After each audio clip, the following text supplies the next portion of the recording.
Welcome friends, today we will see the shortcut for this question. ABC is an equilateral triangle. ABC, this is an equilateral triangle. Point D is on PC such that this is 1 and this is total is 3 parts. Whenever you see this type of question, you must apply a formula. 7AB square is equal to 9AD square. Here we want to find the sides of the triangle, and this is the equilateral triangle. It means all sides are same. Therefore AB square is equal to 9 by 7 into the value of AD is given 5 root 7 square. This is 9 by 7 into 5 square 25.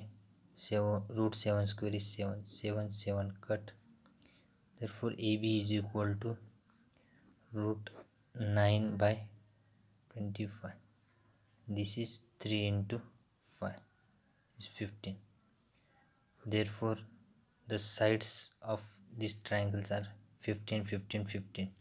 Thank you friends, hope you like this video. Please like and subscribe my channel. Thank you and have a nice day.